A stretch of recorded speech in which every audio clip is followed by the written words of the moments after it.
Welcome back to Aquarium Drunkard's Transmissions. I'm Jason P. Woodbury. I edit Aquarium Drunkard, and each week I bring you a conversation with an artist whose work helps me think about the world in a bigger way.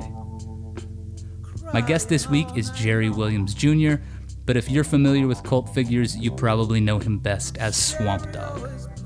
Since 1954, Jerry has lived as a true record man, writing songs, producing artists, self-releasing music, and putting out major label albums that have flopped but have gone on to achieve lost classic status.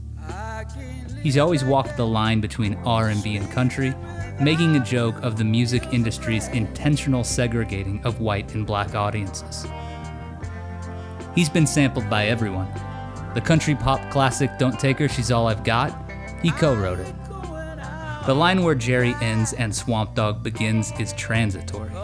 Jerry talks about Swamp Dogg as a kind of outlandish avatar who allowed him to satirically tackle societal mores.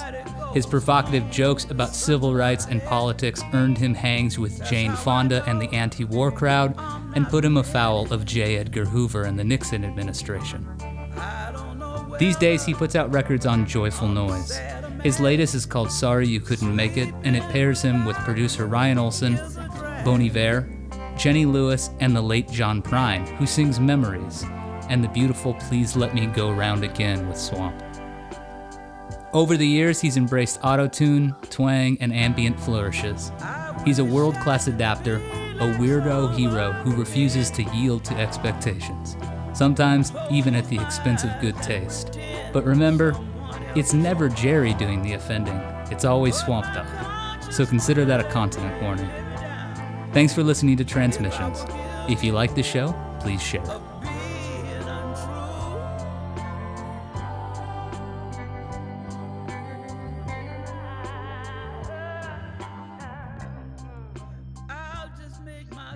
Hey there.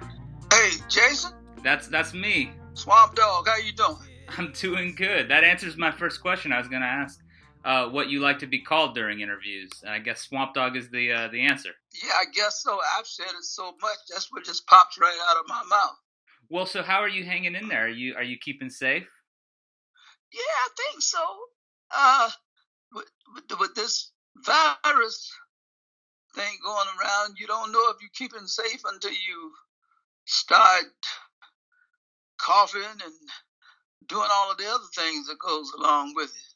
That's true. Yeah, it's hard to know. Yeah, it's like a surprise disease. Like that jumps out the fucking closet at you.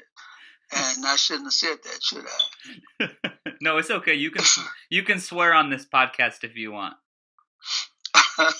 Well, thank you for joining us here on Transmissions. It's great to speak with you. I listened to an interview that you did with NPR earlier this year. It was a really good talk. And you said you wanted to spend a lot of this year on the road, but I don't suppose that has been able to happen. Has that been a drag for you? Has that been a drag for me? Yeah. Yeah. I've replaced it with what I consider secondary. Swamp Dogg usually, I guess around 1980, the Swamp Dogg became my secondary, and my writing and producing of other people was what I would consider my mainstay. But Swamp Dogg has so much to say and so much music in him that he wants to get out that he's the main thing now. And just as soon as Swamp Dogg started getting out there, we come up with this epidemic. Yeah. But yeah, that's a drag because we had lots of gigs. And the other part, I don't even want to use drag. The other part that hurts so is that John Prine passed away. Yeah. And John and I had planned to do several things together, including writing some songs over at his house in Ireland. And I've been wanting to go to Ireland anyway, not particularly just to see it, I don't know how old you are, but he used to have commercials on television with the Rolling Hills, and I think it was Rolling Rock Beer. Somebody that would show that all the time. Yeah. But anyway, it make you want to go. All the grass was green and everything looked so wonderful. So that was the first thing that happened that after this pandemic. Yeah. That let me know that, hey, dreams can't always come true. Yeah. But they can be. Yeah, they can be put on hold. That's true. And there are things that we sometimes we think would never ever happen. Right down to your getting out your car, walking into the house, and I know my wife ain't cooking nothing tonight, and walk in and she's got a spread for you, everything you like, So surprise. Sometimes surprises aren't bad. It all depends. Right. Well, I'm sorry, I don't mean to cut you off. No, you can cut me off. Cut me off anytime. Back when we first spoke a few years ago in 2013 for Aquarium Drunkard, and you had just reissued a couple of your early 70s records, but you told me back then that you'd always wanted to release a country music record. Right. Did finishing Sorry You Couldn't Make It finally scratch that itch? Did you finally get the country record that you wanted to put out into the world? Yeah, that's the start. Yeah. Yeah. I want to do more, and I'm planning on doing something else also that just might play havoc on my career. But not only am I going to do more country music, I mean, I got a lot of country music I want to do, but I still plan to do my standard thing with Swamp Dogg. Yeah. On a different album each time. So I'm planning on dropping like 2 albums a year, maybe. One country and one whatever Swamp Dogg is supposed to be. I've been waiting for somebody to really describe him so I know what the hell he was myself. But nobody, they keep calling it all kind of idiosyncratic soul. I don't know what that's about. Yeah. So, but that's what they call it, Swamp Dogg. But yeah, I'm going to do much more country. I got some great songs already. Got some great album titles. And it's just a matter of sitting down working with them, and then I'm going to call Ryan and Justin and see how they feel about what I got laid out, and see if they're going to get involved with it again, Yeah. You've been working with those guys for a little while now. The last 2 records, do you enjoy what they bring to the table? Has working with them shaken you up a little bit?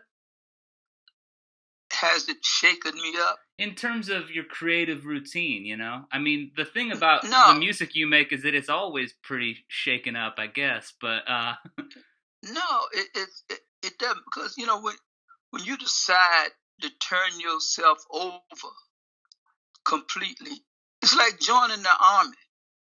You don't wake up the next morning and say, "Shit, I'm not getting up at 5 o'clock."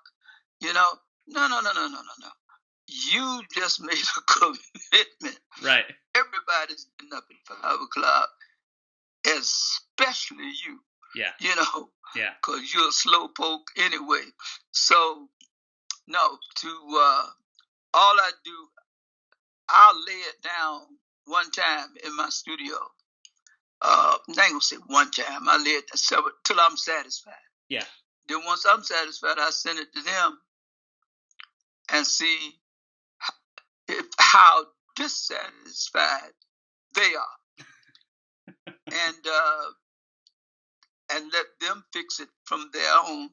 and I don't consider myself the producer of the album. Yeah. I just, the songs, I even let them go through my songs there's a couple songs I wanted to do, but they didn't like them for this album. So it was all right because I had given the reins to them. Right. And I love what they did, and I know what they were trying to do. So I think we're going to hit it right on the head the next time around if we can have the same collaboration. You worked in the music industry, you've been in the music industry for a long time. In that same interview that I alluded to earlier, you told me that when you were working for Mercury Records, you pitched them a country album. When about was that? Now, I wasn't working for Mercury. I was in Nashville just around the time that I had Gary Bonds and I had been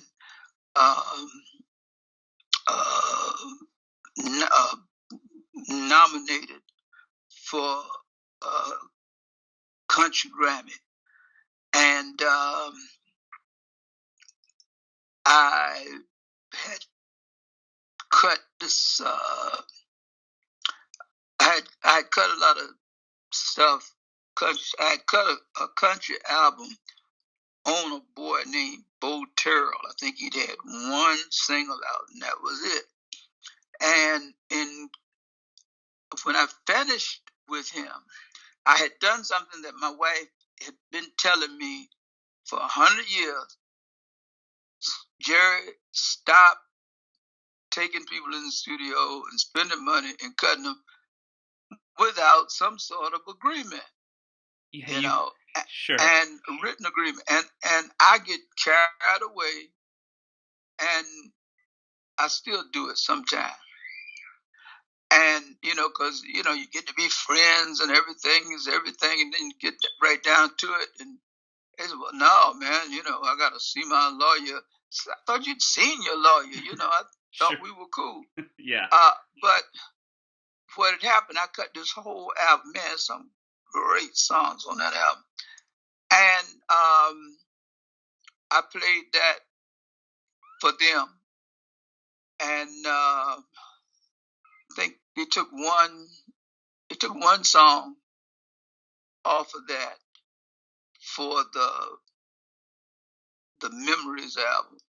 You obviously, your work has crossed over into country music. You talked about Gary Bonds, and you wrote "Don't Take Her, She's All I Got" with that, which Johnny Paycheck cut, rather. So right. Clearly that country and Western influence has been has long been part of your musical sort of DNA. I guess let me interrupt you, because now I can answer your question. It just came back to me. Yeah. But first of all, I never worked for Mercury. Right. I just happened to be in Nashville. For a minute, I was one of the hottest writers in Nashville. So during that minute, you're supposed to try to take advantage of that entire minute and see everybody, like see Jerry Williams is out there. And hey, bring him in. People want to meet you, even if they really don't care that much about you. But they want to meet the guy who wrote the song, So that's what I was doing down there, and I was pitching songs. Yeah. And I was with Bug Music, so therefore I had an office to work out of and all of that. And somewhere in there, man, I answered your question. Yeah. Well, so this record, there's obviously a lot of country in this record, and it reminds me of people like Johnny Adams or Jim Ford, or even some of the stuff Mavis Staples have done, those rootsy records, of the last couple decades, people that she's made with Jeff Tweedy and M. Ward. soul and R&B and country, they get put in different places in the record store, but they all grew out of the same sort of thing. And I wonder if, as a songwriter and as a record man, someone who's worked in the industry, do you think you were especially good at hearing songs and the style being a little bit secondary, that the song is the key thing and you can dress it up as a country song or an R&B song or a gospel song? Do you feel like, good songs have that adaptability? I'd put it exactly that way. Yeah. Because I can hear a song and somebody might bring it to me as a R&B song, and I say, hey, man, this thing here could pop in the Latin community. And we go from there. I got a Latin album that I did on the girl. Can't even think of a name. The album didn't sell no way. But it was it was a good album too. Well, on this new record, you sing that a good song doesn't care who sings it, and I thought that probably had a lot to do with the way that you think of all this stuff. Growing up, did you hear all that stuff? Growing up, country and soul and R&B and blues. Did it all sort of come to you? At the same time? They didn't have soul. They didn't have soul music then when I was growing up. Right. We've had a whole lot of titles on songs, just like we've had a lot of I like with me, I've been black. I don't even know what I am right now. I've been black, I've been Afro-American, I've been colored, I've been Negro, I've been a whole bunch of things. I don't know what I'm supposed to identify, except, I just scratch none of the above, because I don't know. Yeah. Here we go again. But I guess what I'm asking was, did you hear all that stuff? Was the radio playing when you were growing up? Were you hearing country and blues and everything sort of all at the same time? I was hearing more country. Yeah. Than anything else. There was the big jock down that way, because at that time Norfolk, Virginia was a major player. It still may be a major player in country music, but it was a major player in all types of music. Yeah. The only thing black jocks played black records starting at midnight, from midnight to 6 in the morning, and then all of a sudden we started getting my man out of Nashville, John R. Him and Hoss Allen. So we started listening earlier during the night, and between their music and country music, we heard a lot. And there wasn't any emphasis put on it, because my people were coming in the house with the new Glenn Miller record, Mm-hmm. Well, I don't know when he disappeared. He disappeared around, his plane disappeared something around 49. But I remember all those things. There was just as much Bing Crosby in my house as it was in a white person's house. Sure. Yeah. Everybody loved Bing Crosby. And so there was everything there, man. Everything. And I heard it and I soaked it up and I loved it. And that was, my favorite, which is, is obvious to lots of people because he was their favorite, is Hank Williams. Yeah. And I just thought Hank Williams was the greatest in the world. Now, they say that, and I agree, that Otis Redding than anybody in the world. Right. You know. Right. But he was just as good in begging, but he didn't outbeg Hank Williams.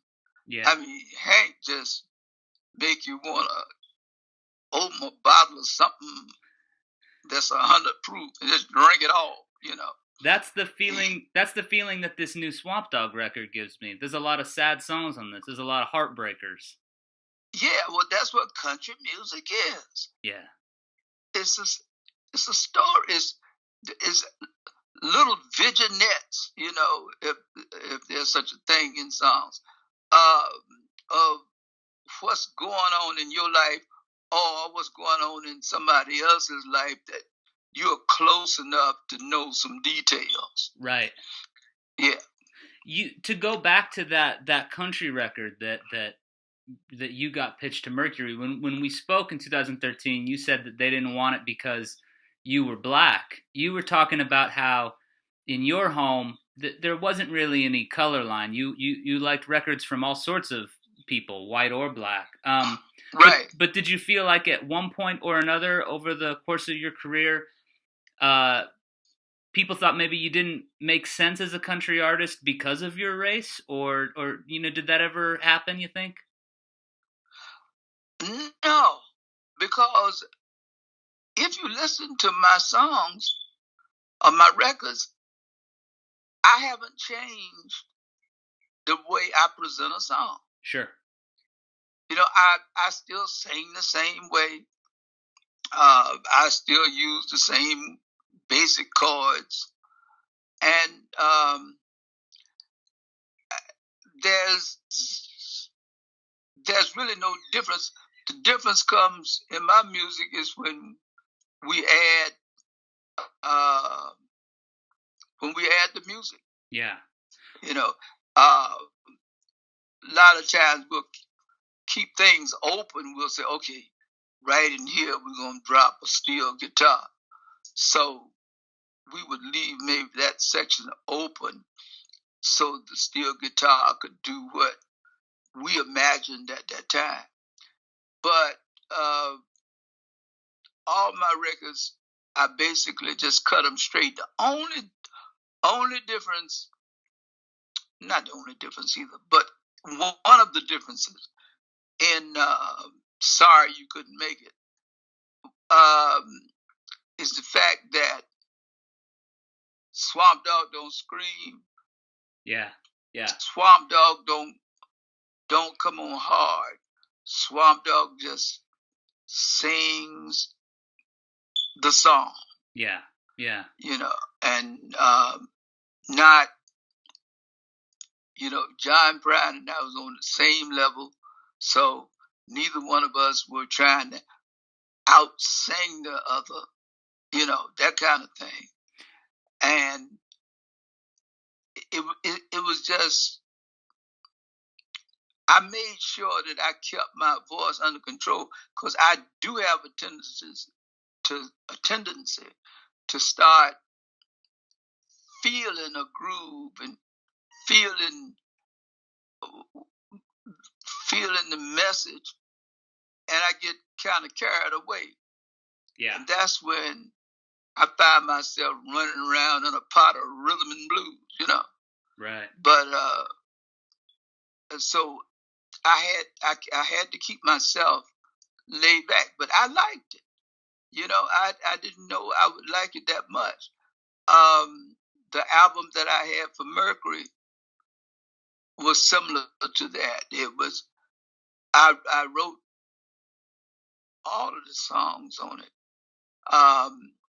and they were going to take it. Steve Popovich, he fought for it. Yeah. But everybody over there at that moment was Elvira crazy, you know.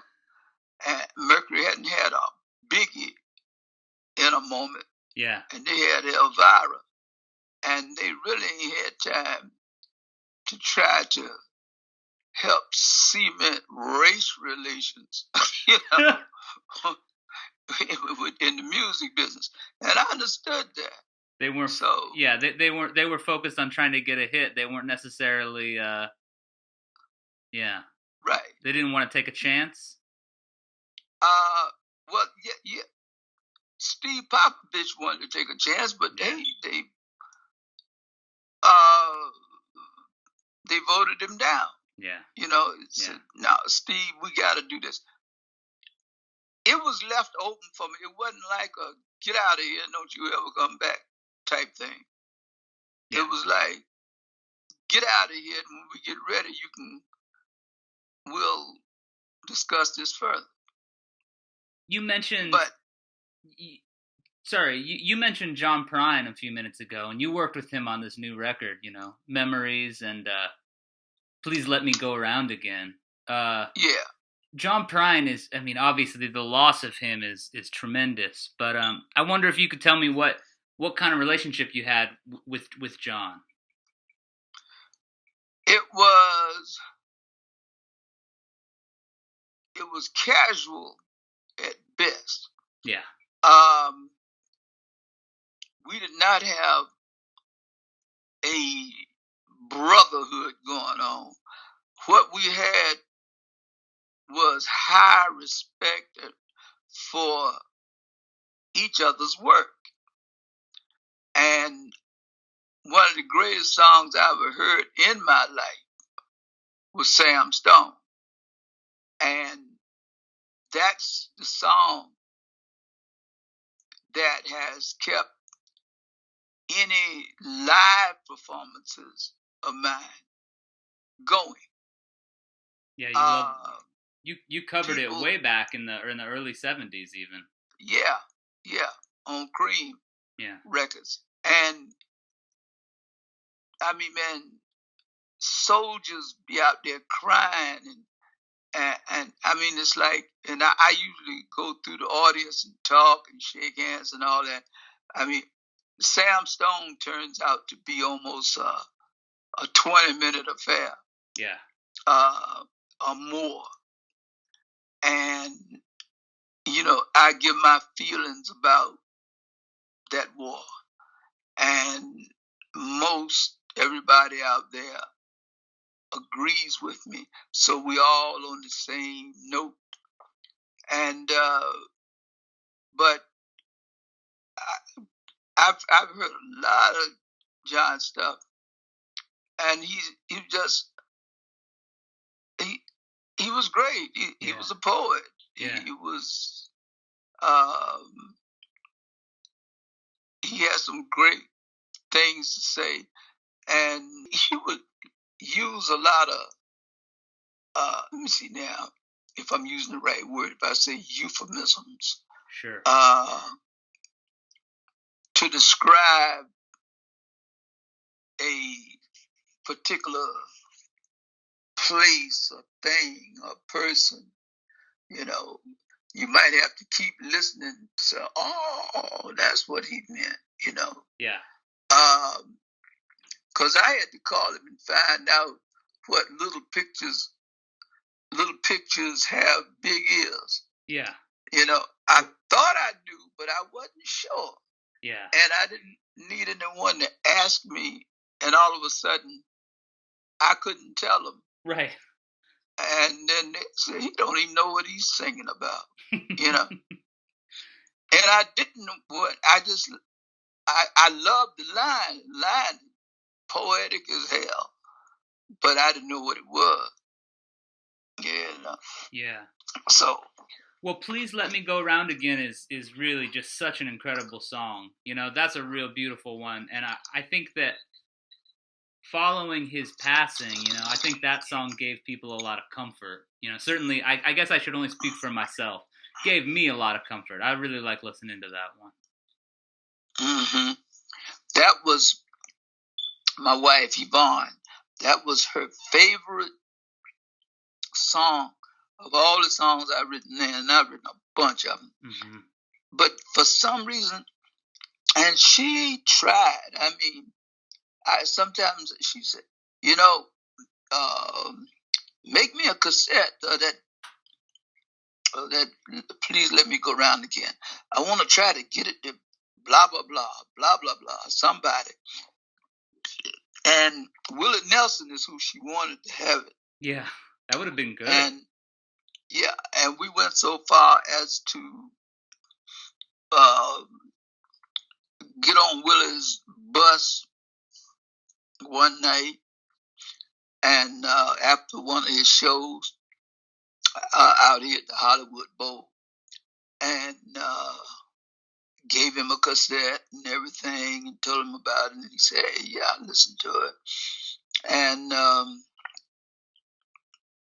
but it could have gotten lost. I'm not going to say he didn't listen to it. I do believe, if I was going to bet on it, I would say, yeah, he listened to it, but it more likely got mixed up in the shuffle. Sure. And he might have had some other things that was even better. And it comes across different if I play you the one I did as a demo, and then you play the one that John and I did against it, you would have different feelings, because I know I do. Yeah. I the way John was singing that one line, please let me go round again, and we were, that the dialogue that we were doing on the end of the song was not planned. Matter of fact, we were just gonna keep on singing, please let me go around again, but we started talking, and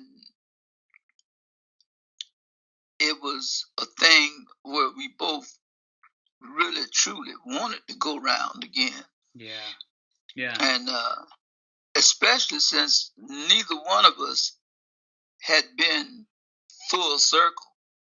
We would like to have completed the circle and maybe go round again. But we hadn't gone totally around. Yeah. For the first time. So he was the next best person in the world to do it.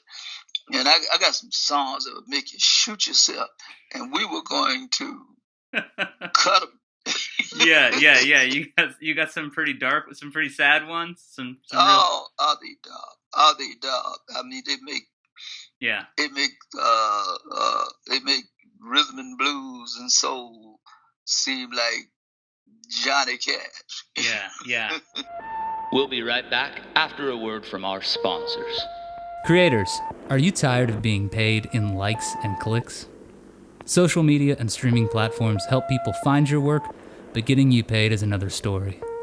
With Patreon, you can stop rolling the dice of ad revenue and per stream payouts, and grow your creative career through the direct support of the people who care most, your fans. Since Patreon is built for creators, not advertisers, you'll skip the middleman and develop a sustainable income source by offering a recurring membership to your fans. In turn, they'll get access to exclusive community, premium content, and the chance to become active participants in the work they love. The creative system is broken. So if you're a podcaster, video maker, musician, writer, illustrator, a creative person of any kind, sign up on Patreon now. That's patreon.com, and change the way your creativity is valued by building the steady income stream you deserve. Now, let's get back to more Aquarium Drunkard transmissions. Your last record, the one before this, Love, Loss, and Auto-Tune, that was a pretty different sounding record for you. Yeah. A lot of electronic elements, vocal treatments, And this one is experimental too in its own way, but that one was really far out. Did you like making that one? Did you like making Love, Loss, and Auto-Tune? First, I want to ask you, what did you think of it? I liked it. It was really cool. It was weird. It kind of had this futuristic soul thing happening. It kind of reminded me of Zapp and Roger in some ways, but with this weird rootsy thing too. It didn't sound like anything I'd ever heard, to be honest. Yeah, that's the way it hit me. Yeah. But I would do another one. Yeah. Like that.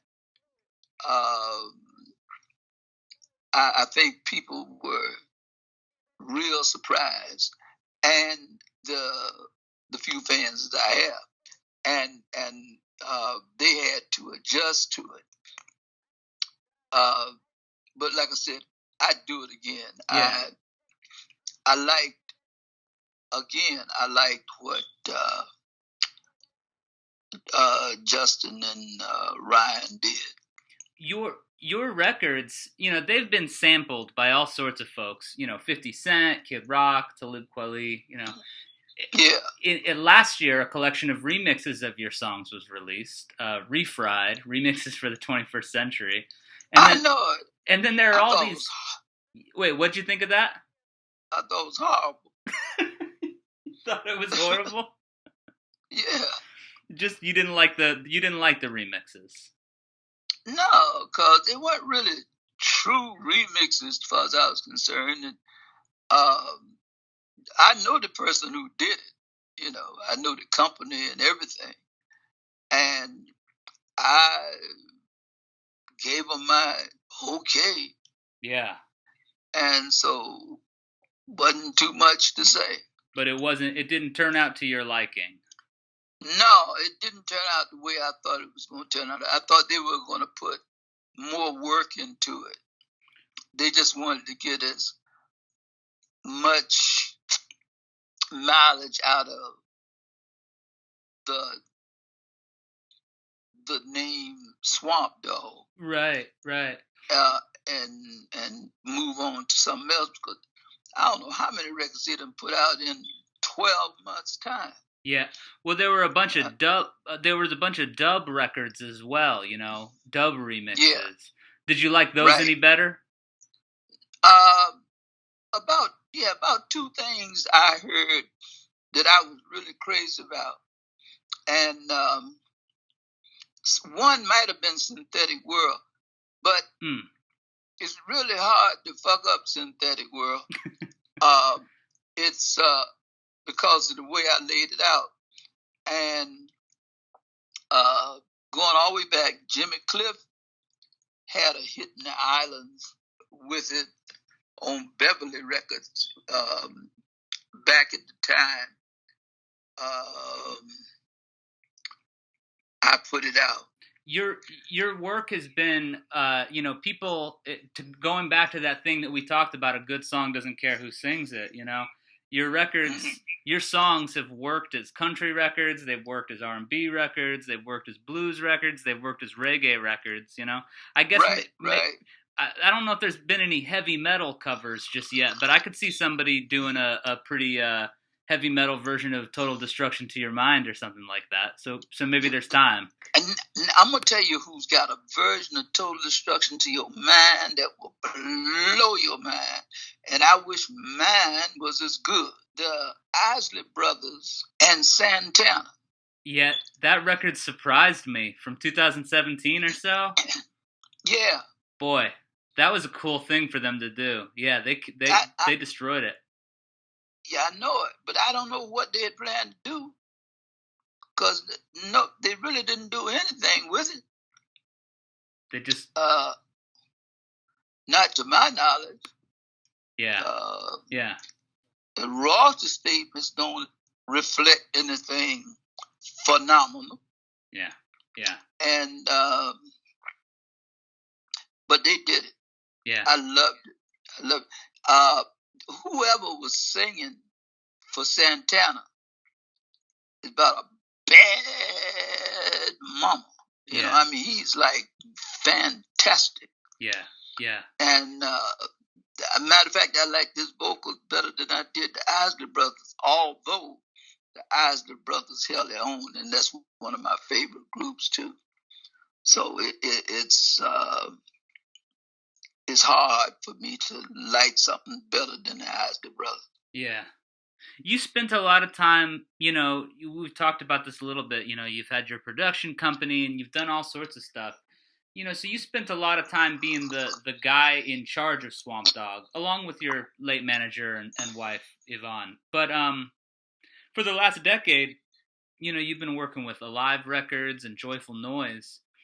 When you moved back to working with a label, did those years that you spent really being in charge of everything yourself, did they instill sort of a DIY mentality? Did you have to insist when you went to the labels that they gave you creative control? I didn't have to insist. I just told them I had to have creative control. Yeah. And and that was for the album covers and everything. I didn't tell the company in Florida. I forgot that name. One that got out that cooking with Swamp Dogg or whatever the hell it is. I didn't tell them anything. Yeah. I said, hey, do what you want, do what you feel. And but usually I keep complete creative control, especially of the album cover. Yeah. Well, let's go back to the beginning a little bit of your career. You got your start as Little Jerry Williams, and I want to talk about every time you've said Swamp Dogg, or at least most of them, you've used the third person. Swamp Dogg is a character that you created and a persona. So I wanted to know, what led you to creating the Swamp Dogg character? What did he? Why did you need to come up with him in order to kind of make the records that you wanted to make? I've always been the type of artist that was trying to sing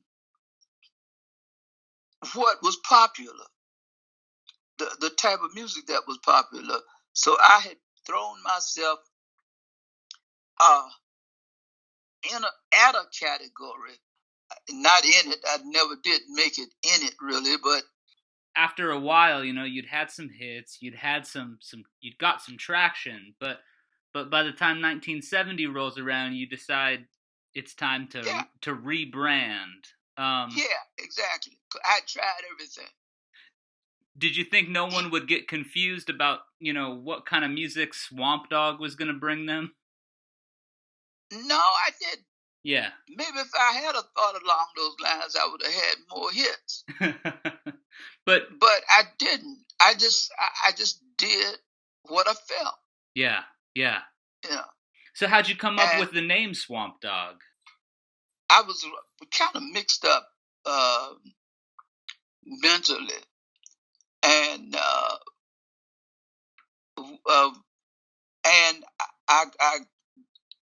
seemed like I just couldn't make any real decisions and stick to them. It was almost it was like I needed a manager, so I appointed Swamp Dogg as my manager. Swamp Dogg could talk to anybody, everybody about anything, curse them out if they needed to be, where Jerry Williams would definitely hold his tongue. And I became, first when I cut the first two songs on that album as a single.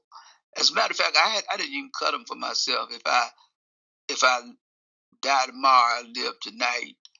And I can't think of the other song, but if you listen closely to that song, you will hear a girl's voice in the background leaking through. And that's because I was actually cutting the record on a girl named Joanne Bunn out of Macon, Georgia. And I was doing it for the biggest jock down that way named Hamp Swain. And Hamp asked me to cut her.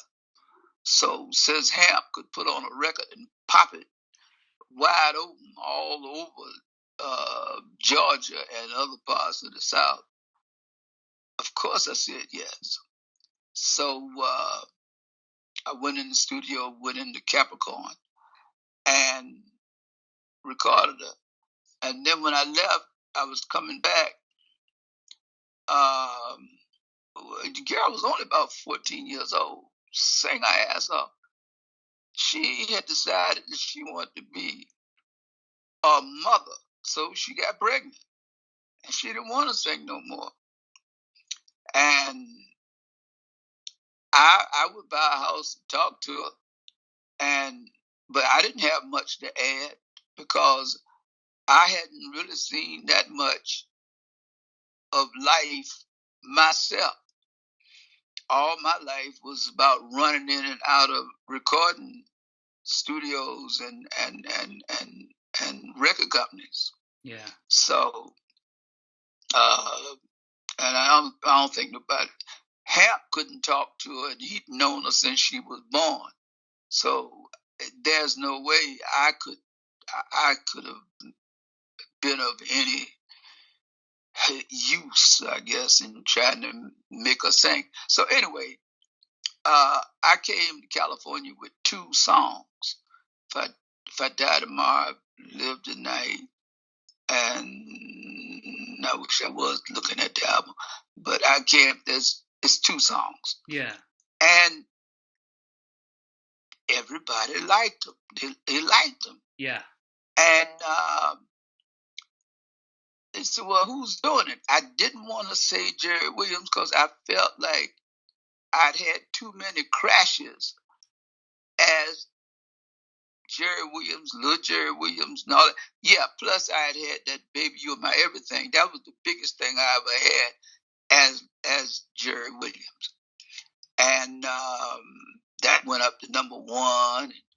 Cal Rudman, if you ever heard of him, he was like the big man, and he reported that we had done 30,000 the first week and all that.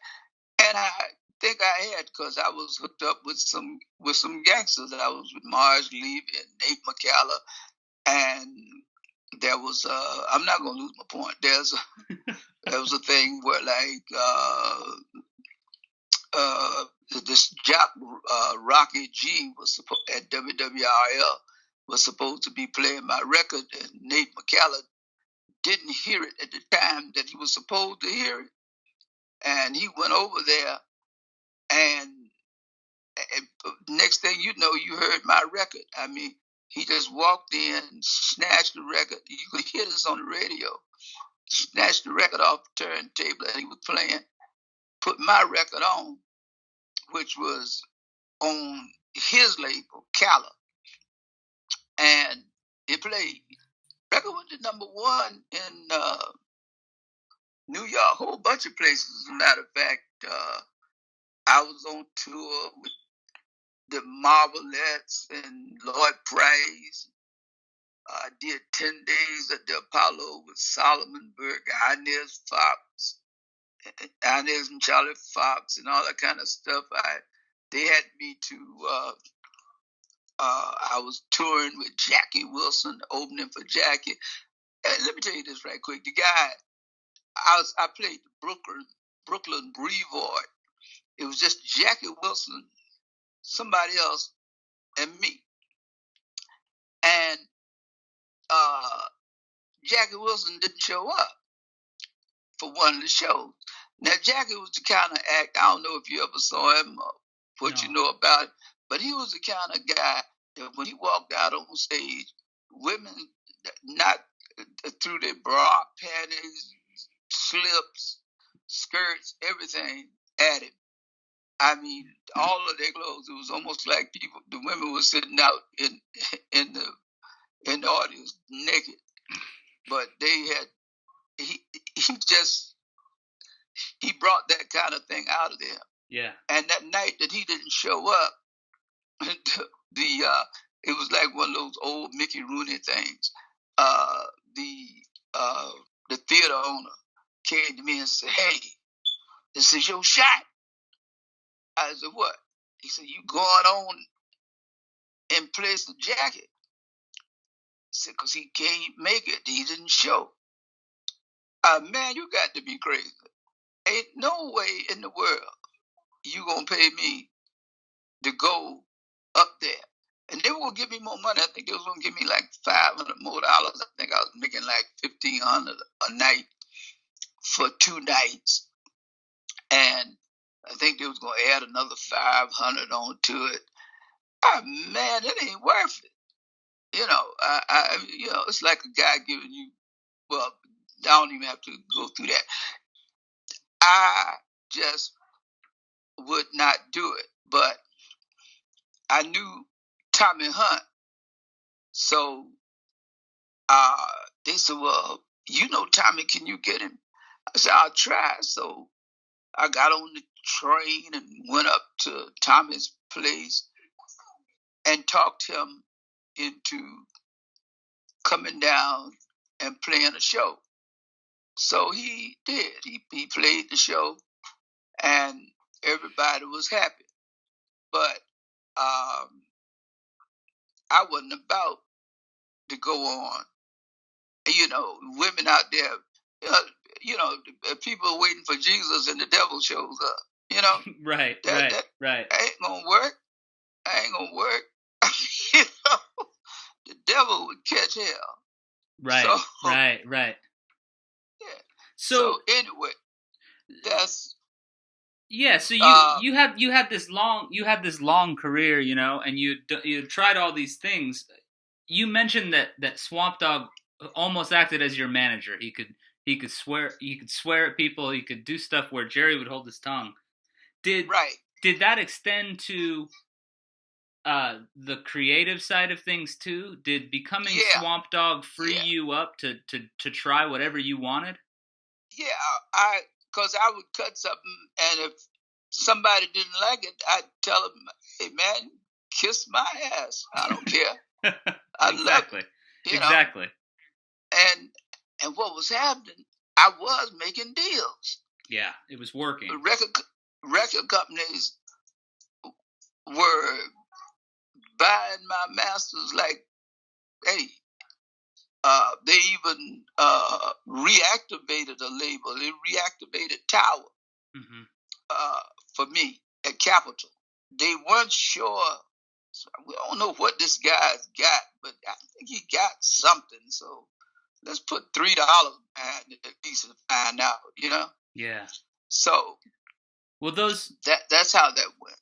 Those early records, they're very funny and they're outlandish, the early Swamp Dogg records. Yeah. And you got a lot of hard luck songs and a lot of cheating songs. But, you also wrote really interesting political and social material too. Songs like Do You Believe and God Bless America for What, Yeah. And that's continued on. You've written about political issues on 2014's The White Man Made Me Do It. You leaned into that side. Right. At first, that sort of stuff, in addition to the, your past, that ended up getting you on J. Edgar Hoover's watch list. Yeah. Some of that material. Did you ever have a suspicion that your phone lines were tapped? Oh, yeah. You could tell? Oh, yeah. Yeah. Yeah. Yeah. You hear little clicks and all that stuff? Yeah, because they didn't have their shit together. Right. Right. So did it scare you? Did it scare you? No. No? No, because I didn't know what to be afraid of. Sure. I didn't. There was nothing. It's like, okay, you're being recorded. I knew better than to say certain things. Sure. But then at one point, my head got so big that I thought I was on the same level as the president. Swamp Dogg like really went out there. I had a little over $1 million in the bank, which in those today that you were $1 doing million. You were doing pretty good. Now about 15 million, 20 million. Yeah, you're doing good. I bought a fucking 8,000 square foot mansion on in West Hempstead, Long Island, for the $45,000. Yeah. God damn. Yeah. Everybody wanted to come out and see it. And you had a Royals. House, you had a Rolls too, right? Yeah.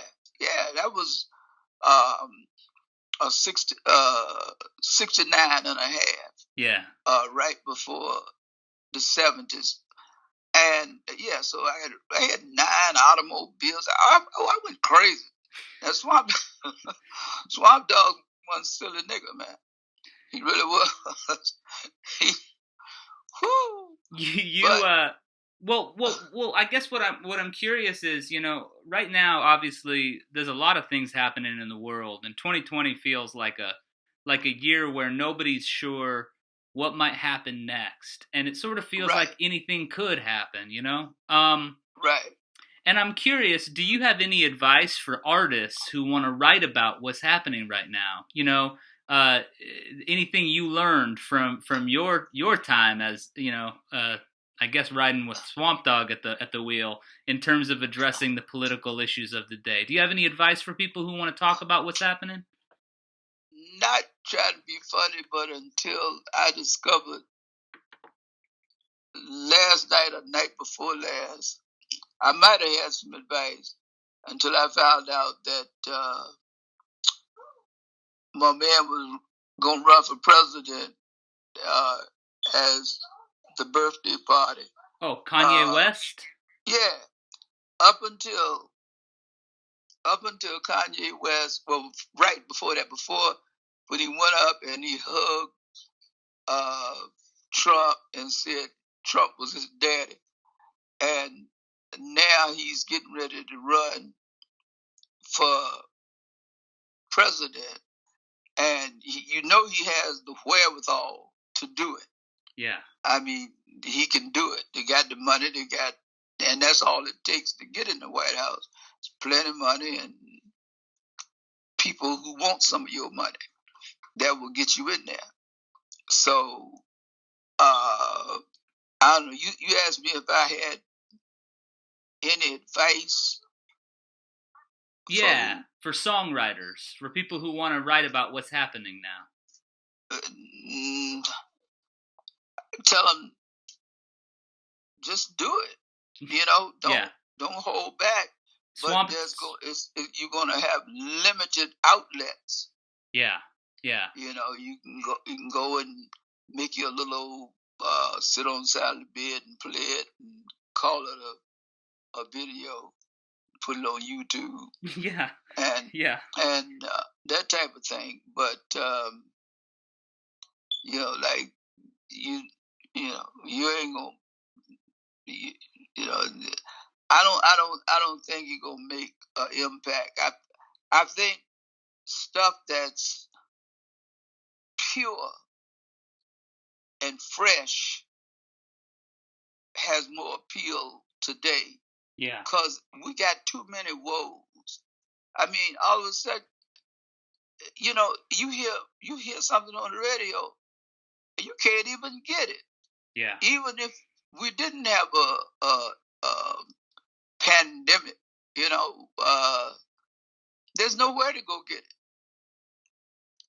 And during this pandemic, definitely nowhere to go get it. At least you could get the top 30, at Target or something. But sure. You can't even do that. So you're saying your advice is speak your mind, but be prepared for maybe no one to hear it? Yeah. Yeah. Well, thankfully, people have been able to hear this new record, though, and Swamp, I really appreciate you taking the time to talk with me about it. Yeah, I think you're crazy to talk to me this long. No, I love it. It's so much fun. You're gonna lose your job, but anyway. But that's another thing. We can run a funding thing for you. Yeah, and you can get a GoFundMe going for me because I lost my job because Swamp Dogg talked to me too long. A good song, don't care who sings it. Swamp Dogg, the one and only. Thanks so much for listening to Transmissions. I'm Jason P. Woodbury. I write and produce the show. This week's episode was recorded by myself and Michael Krasner, and our interview was engineered and edited by the great Andrew Horton. Justin Gage is our executive producer. You can find the show wherever you get podcasts, so be sure to share it. We're even on YouTube now, thanks to our new video producer, Jonathan Mark Walls. Want to plug Radio Free Aquarium Drunkard, which is coming up this Sunday on Dublab, September 20th from 4 to 8 p.m. Pacific. You can tune in to hear my show, Rangent Basin, Tyler Wilcox's Doom and Gloom from the Tomb, and Marty Sartini Garner's Personal Sky. Does Aquarium Drunkard make your listening life better? If so, you can support us by heading over to Patreon. Independent media isn't the easiest thing to keep going in these strange days, but with your support, you can help us continue making our podcasts, mixtapes, radio shows, audiovisual presentations, interviews, features, and more. Tune into the Aquarium Drunkard Show, hosted by the man, the myth, the mensch, Justin Gage, one of my favorite people, who hosts one of my favorite radio shows each Wednesday night over on Sirius XMU Channel 35. 7 p.m. California time, every Wednesday night. We'll be back next week with another Weird Talk for the Weird Times. Until then, stay safe.